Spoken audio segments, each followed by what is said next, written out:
It's day 107 of the October the 7th war. We'll have a live security briefing, speak with Israel's government spokesperson Eylon Levy, and be joined by influencer and activist Lizzy Savetsky. Keeping you up to date, I'm Michael Dixon, and this is Stand With Us TV live.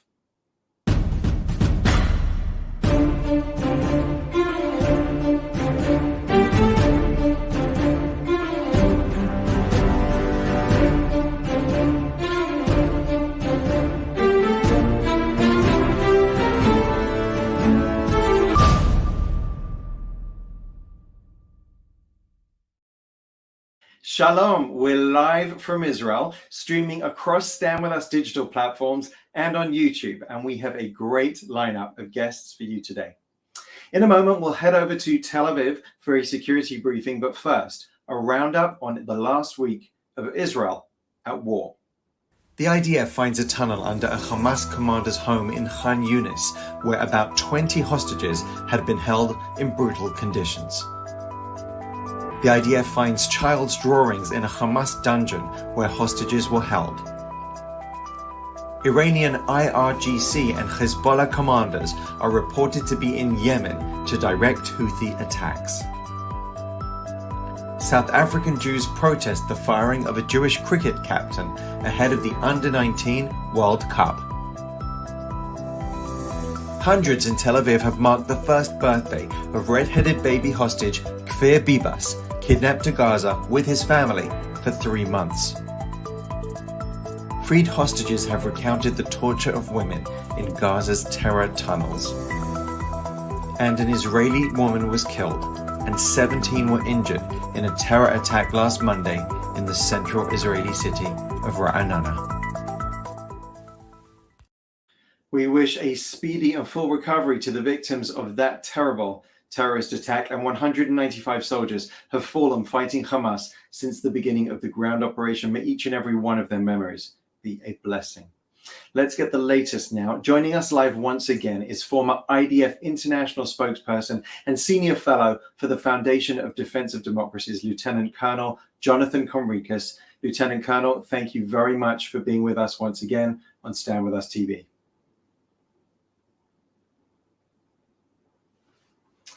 And I want to go to the northern borders first of all. Defense Minister Yoav Gallant recently stated that Israel must be prepared for the deterioration, as he said, of the security situation in the north as Hezbollah continues to fire rockets into Israel from Lebanon. Can you speak a bit to that, please? Yes, we've seen another day. I hope you can hear me now well. We can. Thank you for having me again, Michael. Always a pleasure to be with you and the many thousands who are watching us now and afterwards. We're seeing the continued escalation in the north. You know, it goes in various patterns. What I think Israel is indicating over the last few days, and more in earnest so today and yesterday, is that Israel is both willing and capable, has the resolve and the intelligence and the operational capacity to execute and to deliver significant blows against key Hezbollah personnel. Not taking out Hassan Nasrallah, but important players on the ground, important Hezbollah military commanders and senior terrorists. And I think that is an indication. I interpret that as an indication from Israel that the diplomatic time window remaining is shortening, is narrowing, and that Israeli strategic patience with Hezbollah's aggression and the lack of diplomatic solutions that have not yet been found, the window is closing because the patience, the strategic patience that Israel has been showing for so many weeks now is wearing thin, and a solution needs to be found urgently for the benefit of Israeli civilians to be able to go back home.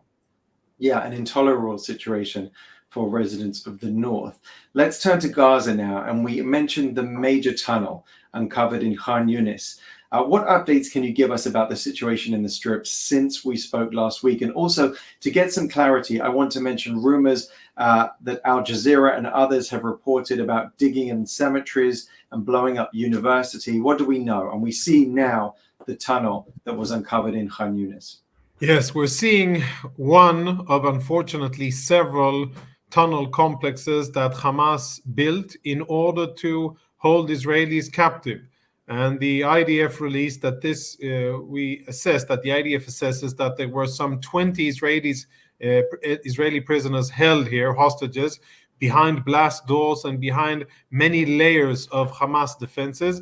By the way, think of the effort that Hamas went through in order to build this. Think how much money, how much international aid they squandered. Instead of building what they were supposed to be building in Gaza, they were building underground prisons for Israeli hostages. And the fighting above ground continues. The IDF continues to write achievements and to advance in Khan Yunis. There's been rotation, and this is relatively new. Then there's been talk about this both in Israeli media and international media. Units coming out, specifically reserve units, preparing themselves for the future missions, next combat missions, whether it is in Gaza or up north, and also getting some very needed R&R after some of the units that have been in and fighting for more than 90 days, and some of them have been fighting since the 7th of October in different capacities. So we're seeing a continued IDF operations on the ground and below ground, and the next stage will likely, and I think that Minister Gallant alluded to this without saying the name of the place, nothing will be concluded in Gaza before the Hamas tunnels under Rafah will be severed and cut permanently. And the defense minister didn't say the name specifically, but he said that the IDF will be operating in Khan Yunis and in other locations. I interpret that as focusing on Rafah, and that will probably be the next stage or the stage after, in order to cut those tunnels and stop Hamas from ever replenishing their weapons through these tunnels from Egypt. Right, so that's where they've been smuggling weapons through those tunnels from the south, from Egypt into the south of Gaza. And that tunnel we just saw, some 900 yards, we're told. What about these allegations that have been made of Right. cemeteries and bombing university? Yeah, so two separate incidents, and they both of them need clarity. Obviously, not surprisingly, Al Jazeera, as the mouthpiece of Hamas, the go-to place for Hamas whenever they want to, on one hand, release exclusive information, which is psychological warfare and propaganda from their channels, or when they want to start allegations against Israel and they want to do that publicly on a global scale. That is what Al Jazeera, the services that Al Jazeera provides Hamas. Now, the first topic of bodies and those allegations. The fact of the matter is that there, at the peak, were more than 240 Israelis held in Gaza. And one of the efforts that the IDF and the entire defense establishment was busy doing was exactly finding, if possible, live Israelis, or if not possible live, then the remains of Israeli hostages. And I personally saw, and I witnessed and was part of, special forces doing the same thing at the Sheba hospital, looking for bodies of Israelis, taking bodies from certain locations, bringing them for examination in Israel, and then once it was verified that they were not, in fact, Israeli hostages, promptly returning them to the same place that they were taken from, with all respect and the required seriousness and respect for the deceased that we could offer. But at the end of the day, it is a very gruesome situation where Israeli soldiers have to look for the remains of Israeli civilians and soldiers in Gaza. And that is why Israel is forced to do these things. I want to be unequivocally clear.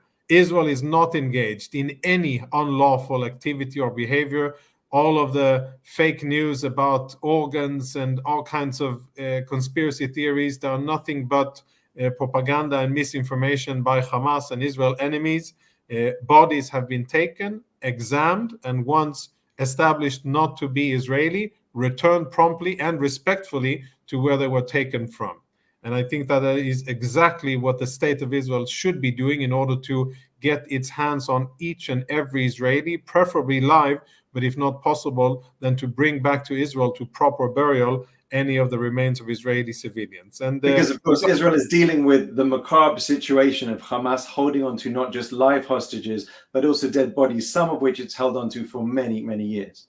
Correct. And regarding the university, I know that the IDF High Command is looking into it. It won't be the first university that has been totally used by Hamas. We saw that in the northern part of the Gaza Strip.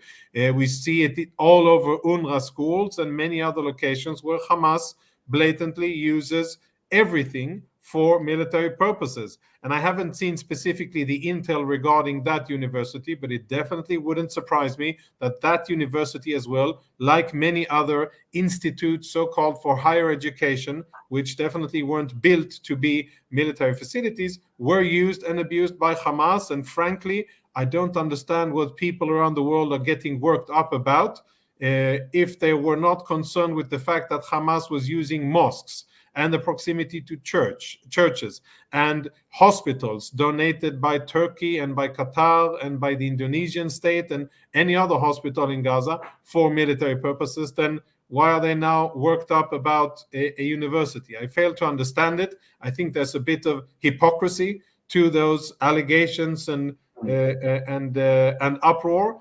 But the IDF, I'm sure, will present information about that specific facility and clarify why it was dismantled. My guess, because it was used by Hamas for military activity. And let's talk for a moment about the so-called Hamas offer that they made that would leave them in power and supposedly release the hostages at the same time. On the one hand, that offer, and on the other, senior leader Khalid Mashal has said that because of October the 7th, he said the following, actually, I want to get it exactly right, and I have it here. Especially following October the 7th, I believe that the dream and the hope for Palestine from the river to the sea and from the north to the south has been renewed. This has become a slogan chanted by the American and Western public. That's the slogan of the American students. That's what the Hamas leader said. Should we consider their offer as anything genuine at all? I think it's an offer that indicates, it could indicate, and I read into it, that Hamas leadership in Gaza understand that they won't be able to escape, and that Israel is indeed focused and will implement its plans, even if it takes longer than planned, and even if the stakes are higher, and even if there's international challenges. Israel will dismantle Hamas, and Israel will get its hands on Hamas leadership in Gaza, and then after that outside of Gaza. Why do I say that? Because the offer is, I think, a ridiculous offer that astute Israel students like Hamas seniors are, and they are students of Israeli society, and I think that they understand Israeli media and Israeli public opinion. They understand that this isn't something that the Israeli cabinet can approve, and therefore it's dead in the water. I think it's interesting that they decided to make this offer, and it's also questionable how this offer was actually transferred by reportedly by with American assistance and by the Qataris. It's an offer that it's very easy to understand that it's not relevant and not logical, because it would really be an admittal of defeat or an own signing of defeat by Israel, which I think is totally contrary to the situation on the ground, and it wouldn't do anything good for Israel in the short or the long term. And all the while, no, I was going to say, all the while, Hamas leaders very proud and happy that some on American campuses and on the streets are chanting their slogans. I wanted to just raise this with you before I let you go. You were recently appointed a senior fellow at the think tank Foundation for Defense of Democracies. So in your professional opinion, how is Israel actively participating in the defense of democracies beyond its own borders as it continues its counterterrorism operations in Gaza? Yeah, I think it is another case of Israel being to use the words of New York Times columnist Thomas Friedman, Israel is the off-Broadway show that sooner or later becomes the Broadway show for the rest of the world. And what I mean by that is that the things, the atrocities, the brutality, the gruesome violence of terrorists that Israel faces and has faced in the past, unfortunately, is not something that Israel faces alone, but then has a way of spreading across the world, and other democracies face similar threats after Israel does it. And if Israel fails and loses, it will be a tremendous encouragement for terrorists around the world, for crazy, medieval thinking, bloodthirsty terrorists who will say to themselves, if we could defeat Israel, and if the massacre of October the 7th will bring forth political and military achievements for Hamas, then of course, this is the way. This is how we should act in Europe. This is how we should act in the US and in Canada and in Australia. And on the contrary, if a resounding victory, a resounding Israeli victory is achieved here, where it is totally clear who won and who was roundly defeated, and all of the terrorists around us and around the world see that and understand that this is the price that you pay for so grossly violating the sovereignty and human life of Israelis, then I think that would be a very great message to send to the world, and it would save countless lives, and it would spare many attacks that otherwise terrorists around the world might be tempted to do. But unfortunately, even though this is the case, so many times Israel is forced to fight alone and with too little, I think, public support from Western countries, and too much talk about two-state solutions and Palestinian independence and the plight of refugees and the incomfort or uncomfort of people in Gaza. Those things are important and they have a place, but I think that people, freedom-loving, democratic countries should be looking at what's at stake here. The Iranian regime is masterminding attacks against Israel, empowering extremist elements, and if they succeed, that is a bad omen for the rest of the world, and it will be a harbinger of terrorism and violence and suffering. And if Israel wins, that can and hopefully will stem a very dangerous tide against global stability. And I'm not exaggerating. I really think that that is what is at stake here. And therefore, any country that loves freedom and democratic values, that values human life and the sanctity of human life, should be supporting Israel officially and behind closed doors. Absolutely. We always appreciate your insight and your experience, Lieutenant Colonel Conricus. Thank you very much for joining us. Thank you very much for having me, Michael. And if you enjoy our live shows and want to be kept up to speed with all that's happening in Israel, be sure to click the subscribe button on the Stand With Us channel on YouTube. And if you appreciate these briefings and want to keep our work strong, you can go to standwithus.com/donate. Thank you very much. Now, our next guest shot to prominence as spokesperson for the government of Israel, appearing across global media since October 7th. Joining us now, Eylon Levy. Eylon, hello, Michael.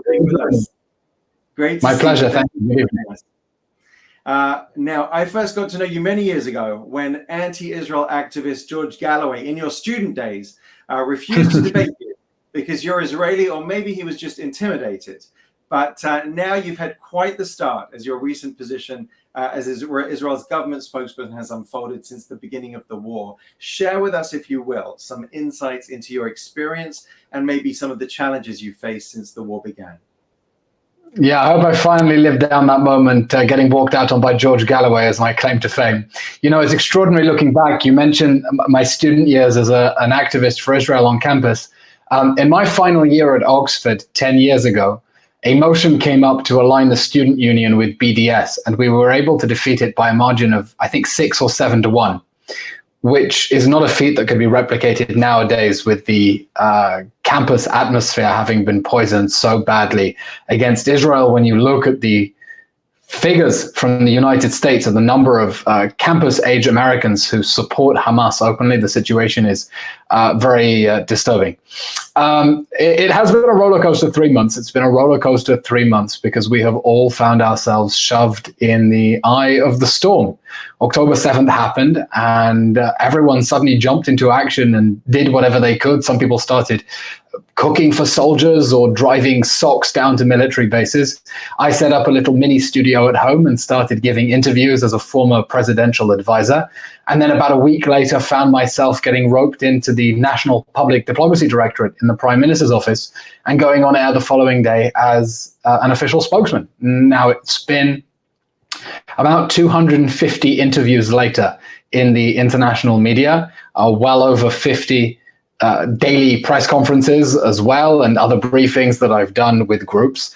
And we face a number of challenges. At the moment, we are seeing that international interest in this conflict has gone down dramatically. If at the peak, sometimes we were able to do 12 interviews a day and working ourselves to exhaustion, that's gone down dramatically. But the amount that's being taken up by the hostile coverage has gone up. So there's less coverage, but it's more hostile. And that's because memories of the atrocities of October 7th are receding, despite some very impressive investigative pieces, most notably by the New York Times, about the atrocities of October 7th. CNN has been absolutely solid in covering them as well. And it's a fight. It's a fight to do three things. First of all, remind people of what happened on October 7th, that this wasn't some esoteric event that happened 3 months ago. This was the opening shot of a war that Hamas declared and launched with an invasion on October 7th. It's not something that gives us legitimacy for a war. It's the reason there is a war. The second is to keep talking about the hostages and the new revelations that come in from the survivors of what is going on in the Hamas terror dungeons are absolutely chilling, and we have to keep that front and foremost on everyone's minds, because some people will give into the illusion to think, okay, Israelis, you had your fun. When is enough enough? When we get all the hostages back?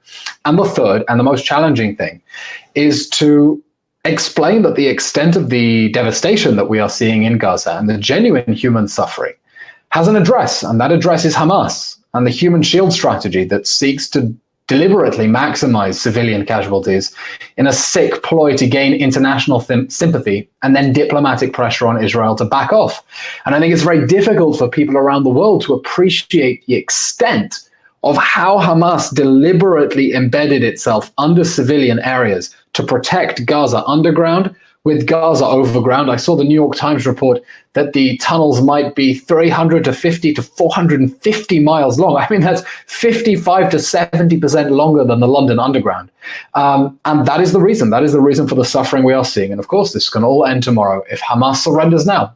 And that is a demand that many world leaders are in fact making. And I think that is a not inconsiderable achievement for Israel's public diplomacy over 3 months into the war. Absolutely. And a message that everybody should be echoing. That's how you end the war, for Hamas to surrender. Yeah, absolutely. And that's why I speak of the rallies in London as being pro-Hamas marches. Because, look, everyone except for the most violent extremists wants this war to be over. Okay, the question is on what terms? And if you're going out in the streets and chanting ceasefire now, you're saying end it now with the hostages still in Gaza and Hamas in power.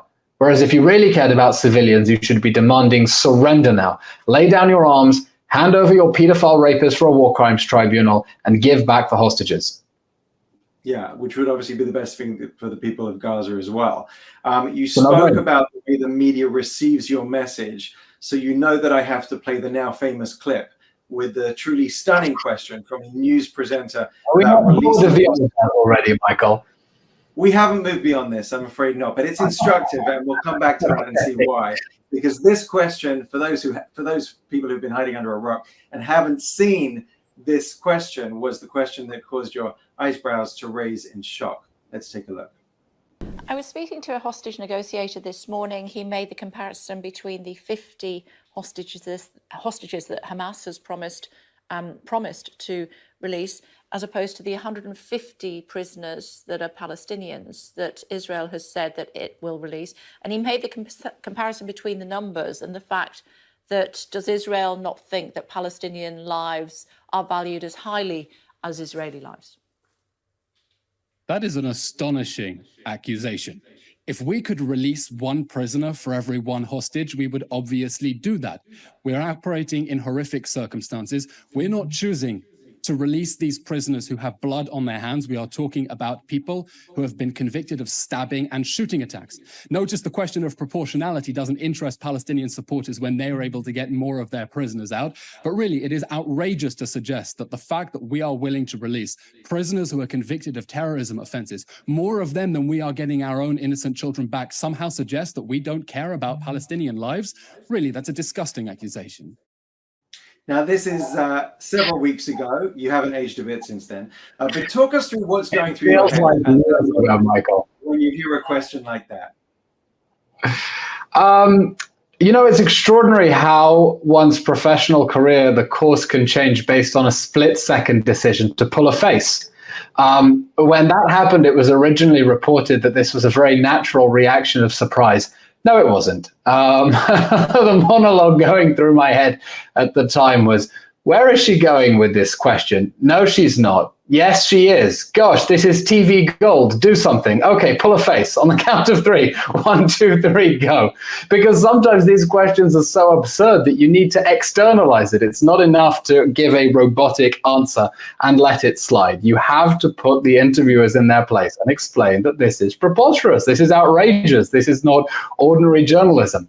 And I think with that split-second decision, and a moment that went viral, I think that got 16 million views on my Twitter alone within a couple of days, we were able to send a very powerful message around the world. And I think the reason, Michael, that went viral is that it really struck a nerve for a lot of Israelis who think that sometimes it doesn't matter what we do, sometimes it doesn't matter what we say, there are always going to be people who are out to get us. And that exemplified that in the most visual way imaginable. Is that the most insidious accusation leveled against Israel you've faced as Israel's spokesperson? I think one of the big misconceptions that we are trying to fix is that Israel somehow wants this war. That we have it in our power to simply wrap everything up tomorrow and go home. And we can't. And there's a reason that the Prime Minister said today that he completely rejects the reported terms of what Hamas offered, which is nothing more than a capitulation. We want this war to be over, but we need this war to be over in a way that brings the hostages home and removes Hamas from power. Because anything else is a guarantee that we will be in the same cycle of violence again. And by the way, world leaders understood that on October 8th. It's why the European Parliament president put out a message saying, you know, Hamas exists for the sake of killing Jews, denying them an ability to live in their homeland. And it will never be stopped. It will never stop until it is stopped. And so the impression that somehow we want this war is deeply problematic. The impression that Israel is somehow being reckless or careless when it comes to civilian lives, when, look, obviously every civilian casualty is heartbreaking and tragic. They need to be understood in the context of war, a war we didn't start, a war we didn't launch, and compared to other counterterrorism wars.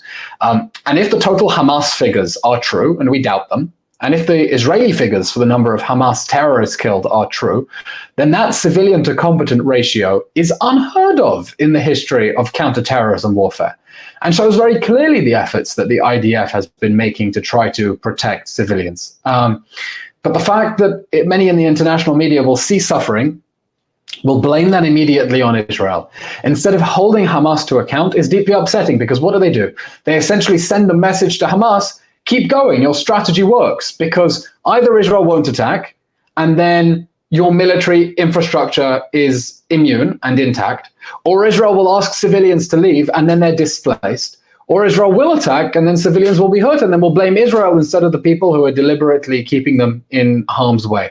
And so they find themselves playing along with Hamas's narrative, and I think not understanding how they are being manipulated by Hamas's propaganda machine.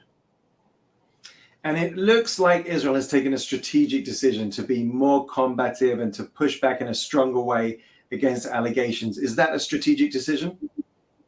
Absolutely. I mean, my defensive doctrine when it comes to Hasbara, which I've been trying to implement since I joined the National Public Diplomacy Directorate in the Prime Minister's office a week after the war, is to go on the offensive, because David Ben-Gurion, when he came up with Israel's defense doctrine, said, Israel is too small, it's too narrow, we don't have strategic depth. Never let an enemy fight on your territory. Always push the battle into the enemy's territory. And I think the same is true, especially after October 7th. Everyone in Israel knows why we are fighting. It is the most patently obvious thing to everyone, why we are united for victory, why the whole country dropped everything and mobilized to destroy Hamas and bring back the hostages. It's clear to everyone here in this country why that is happening. And so we have to keep and push ahead with that. And I think everyone in the country understands the importance of that. The international media don't necessarily, and that's a point that we have to keep making to them. And one thing Ben Gurion didn't have was TikTok. And you've taken to TikTok, Instagram, and social media in general to get the message across. So tell us what you think works best on digital platforms. Well, with TikTok, we have a serious problem. I opened a TikTok account at the start of the war, realizing we have to play for the 16-year-old girl vote, who unfortunately are siding with Hamas in the United States at the moment. I've been shadow banned on TikTok. The initial videos I got gained viral attention, and since then the algorithm seems to be suppressing them, and it's very difficult to get past 10,000 followers. I think what is happening in TikTok, and it's not just me, it's all pro-Israel content. People will report the content because they don't want to see pro-Israel stuff. That's how I got locked out of my Instagram account for 24 hours. And then they go to a human moderator somewhere in the third world and vote up or down. And they're not big Zionists, so they vote down, and the algorithm suppresses it. I think what works on social media is, first of all, humor.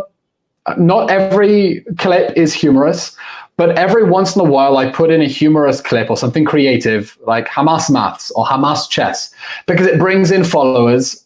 So then the next clip is from an interview or from a press briefing, which I do regularly, and they will get views as well. So being creative, being cheeky, bringing true and original stories, and this is something that people want to know how they can do Hasbara for Israel. You have immense power in this smartphone. In this smartphone, you have immense power because people don't care about Israel, they care about Israelis. They care about real stories. And everyone has an ability to share stories about what is happening to them, what is happening to the survivors, what is happening to the hostages. That will get picked up on. That will get picked up on around the world. You don't have to be a content creator in order to have an influence on social media. But there's no doubt this is a battle for people's attention. And so you need a creative and colorful hook sometimes just to get people to listen to you. And it's all hands on deck, and I'm sure you'll have no problem with people sharing your content if they can't create their own. So your final message you'd like to leave our audience with. There are many young people watching this especially who are wondering how to respond to everything that's going on. What message would you leave for them? Chin up.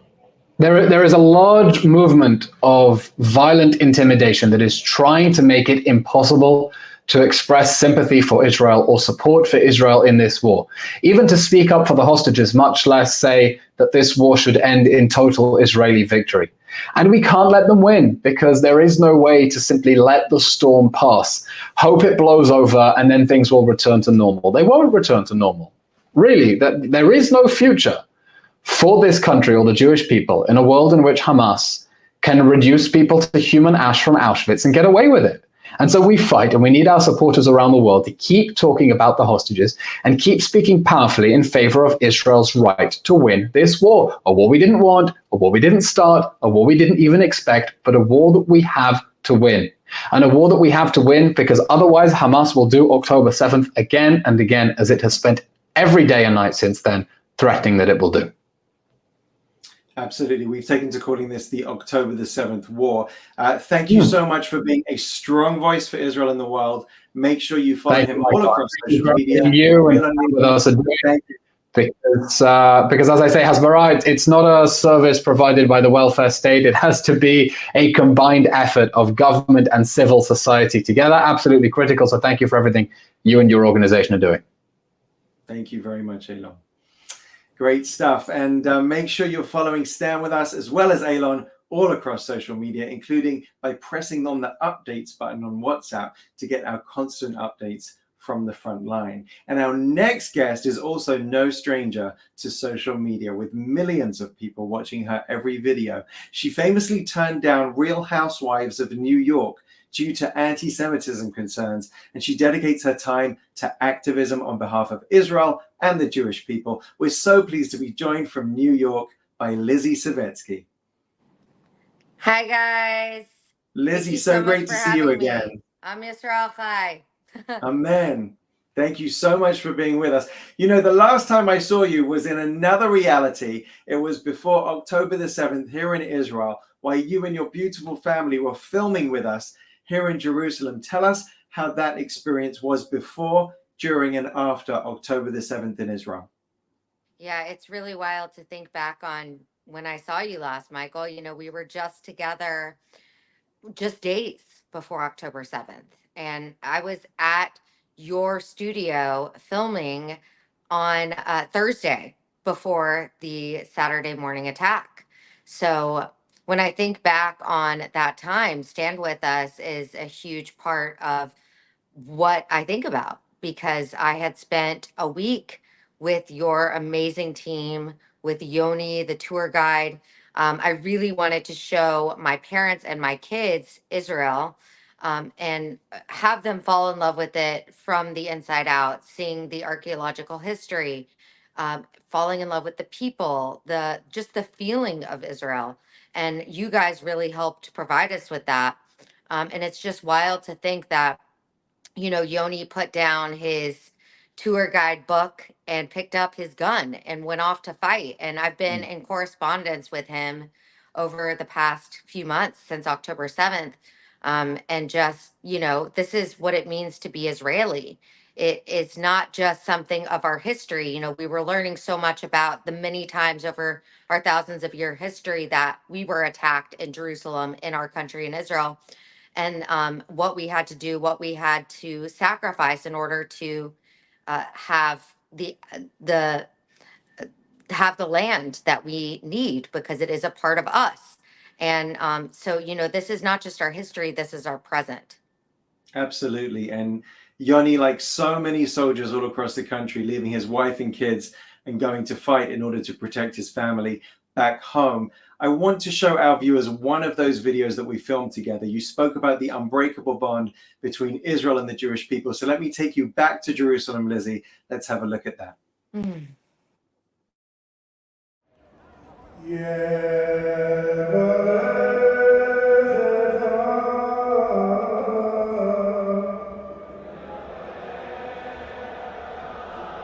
Just had the most magical experience of seeing the Birkat Kohanim blessing live at the Kotel. This is a blessing that goes all the way back to the Bible.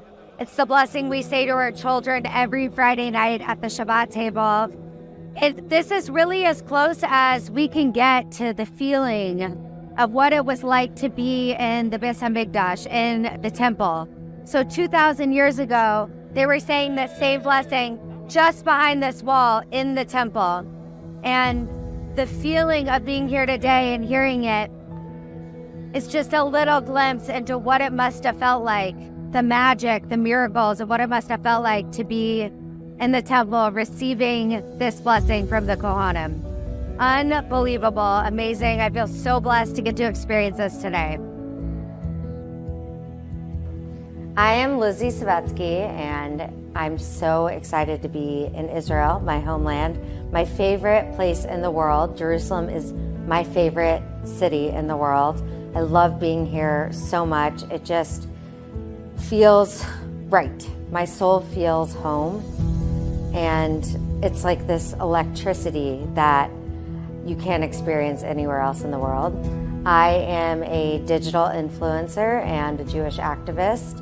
And when I come to Israel, I'm reminded why I do all the work that I do, why it is so important to me to lead with Jewish pride, to fight anti-Semitism. It all makes sense when I'm here. I think that the most important role that I have is to be a link in the chain. You know, my family has an unbroken chain since Mount Sinai, passing our Jewish values from generation to generation, Lador Vador. And so when I'm gone, all that I will have is the legacy that I leave to my children, that they leave to their children. So to see them light up when they experience Israel, to know that they feel it in their soul the way that I do is the greatest feeling in the world. Stand With Us is about supporting Israel and fighting anti-Semitism. And anyone who cares about the Jewish people should have these two priorities at the top of their list. Stand With Us is all about education, and with so much negative false propaganda out there about Israel, which we all know leads to hate against the Jewish people, education is our best tool to combat that. So we need Stand With Us to keep doing the work that they're doing and to keep empowering Israelis to tell their stories so that we can all have the best understanding possible of what it means to be Jewish and what it means to support and love Israel.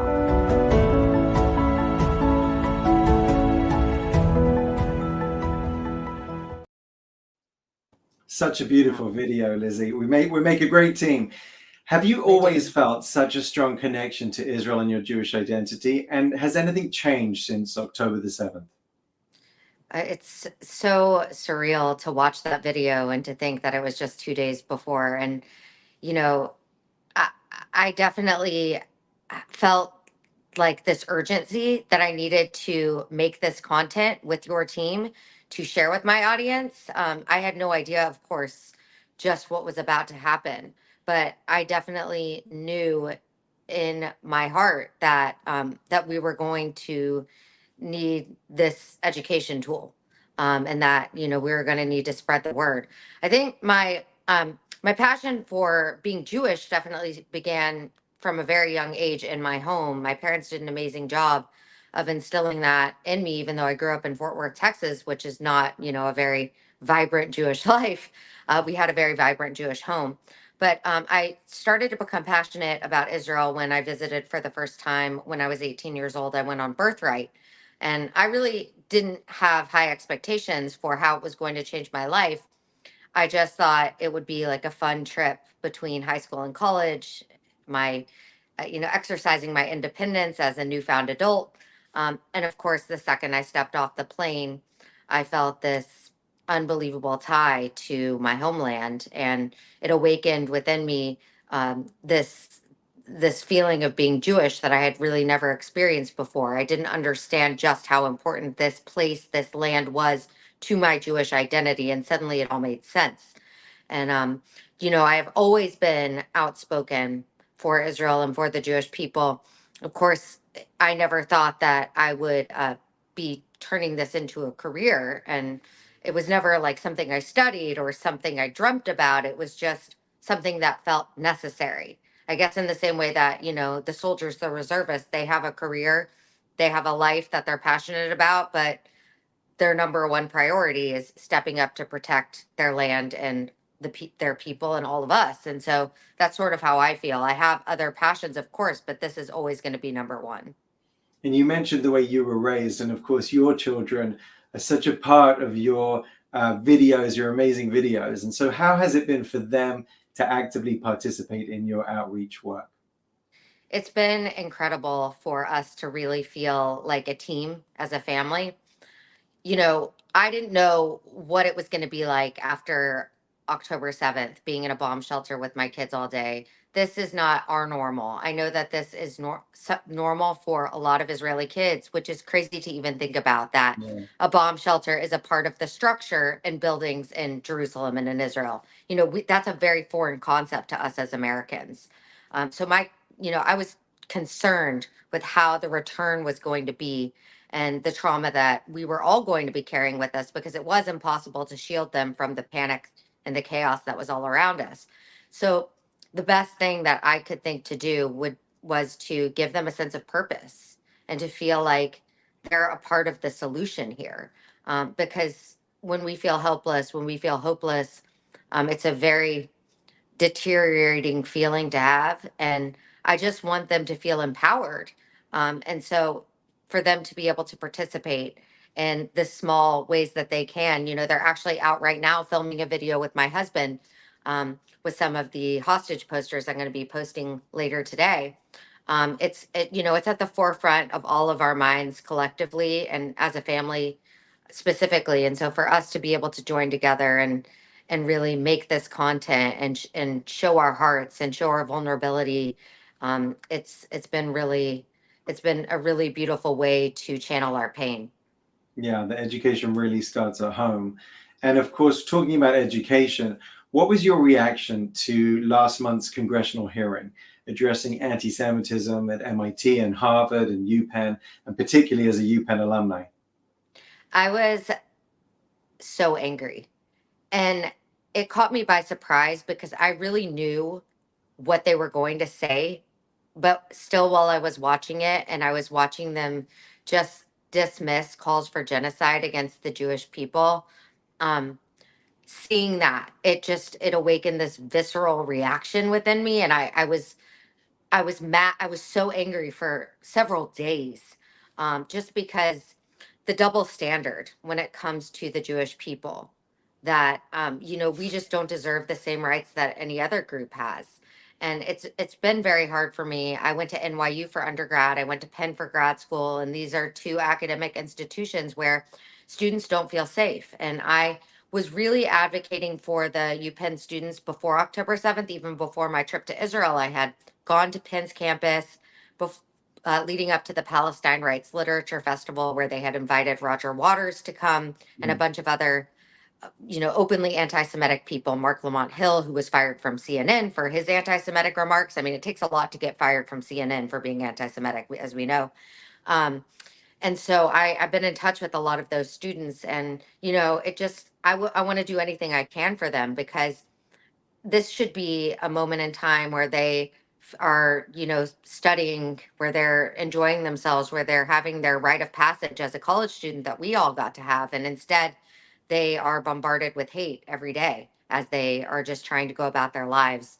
But I do believe, on the flip side of that, that these are the moments when heroes are made. And I've seen so many of these young students step up to the plate and really step into their role as heroes and as leaders in this world.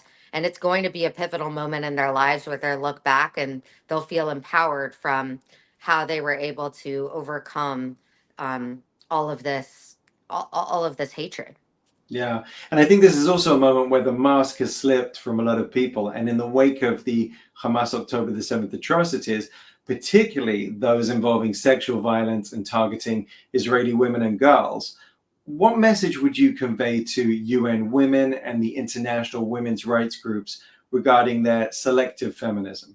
My message would be, you are a hypocrite and you do not care about humanity, because you fight for every other group. You fight for every other female in the world. But for some reason, when it comes to Israeli women, when it comes to Jewish women, we only hear silence. And, it's very glaringly obvious what these institutions, what these alleged humanitarians and alleged social justice warriors stand for. And it's not human rights. It's human rights for everyone unless you're Jewish. And, I think having the anti-Semitism on full display is in a way a gift, because I would rather know. And it's really forced us to come together and stand up. And so many people have stepped into advocacy that, now know just how critical their voices are, because we can't sit back and wait for other people to stand up on our behalf, because they just won't. So we as a group have never been more unified and never been more powerful. And that is a real positive in the midst of all this darkness. And so what would you say to the people who are now more vocal about their activism? Perhaps they're driven to post content about Israel or the Jewish people. Yours obviously reaches millions, but what's your advice to people who are seeking to emulate this activism but don't know where to start? I would say that activism can start in a one-on-one conversation. I really believe that the biggest changes happen when you're just face to face looking somebody in the eye. And, everyone has their own sphere of influence, and no sphere is too small to make a difference. And at the very least, even if you're just speaking out, even if you're speaking out only empowers people who already agree with you, that is making a difference. And so there is no act that is too small as an activist. And we need every voice and every action right now. Whether it is on social media, whether it's in the workplace, just among groups of friends, it really does count. And, this is, we got to, as Voltaire said, we got to cultivate our own garden, and we got to start in the place where we have the most influence. And we can't look at any opportunity as too small to make a change. Absolutely. And so finally, before I let you go, your message to young people from school age to university age who maybe they feel othered because of their Jewish identity or their connection to Israel, what would you like to say to them? I would like to say that the Jewish people are the strongest warriors in the history of humanity. And we are going through a really hard time right now. And I know that it can be tempting to want to lean away from your Jewish identity, to want to try to hide that part of ourselves, but we should actually have the opposite reaction. The best response to anti-Semitism is being the strongest, loudest, proudest Jew that you possibly can be. And, this is just our plight as the Jewish people. We've gone through this from generation to generation, and we're going to get through this moment. And we have to stay strong in who we are and keep fighting the good fight, because we all need each other more than ever. Powerful words. And thank you so much, Lizzy, for all that you do, for raising your voice. And thank you so much for joining us today. Lizzy Savetsky, a wonderful activist for Israel, and we appreciate all that she does. And you can help us battle anti-Semitism and educate about Israel while giving legal support to students in the BDS crossfire. Keep our efforts strong by going to StandWithUs.com/donate. And you can also register for the Stand With Us International Israel in Focus Conference. It's a fascinating, unifying, and empowering weekend in Los Angeles for anyone who wants to stand up, fight anti-Semitism, and support Israel. I'll be there, and I'd love to see you too. It's March 1st till 3rd. Go to StandWithUs.com to register. And a big well done to all those rallying around the world this week. We feel your support, like these fine people in the UK last weekend.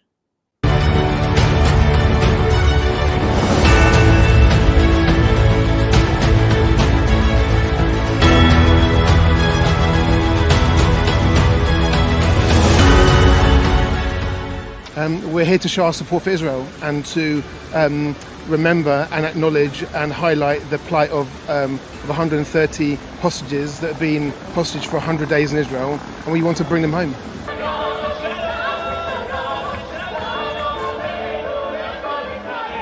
I think that we have forgotten how this began and how this started on the 7th of October, and we're here to show our support for Israel. We mourn the loss of innocent Palestinians, we mourn the loss of innocent Israelis, but I think people have forgotten how this began, and the 130 hostages that are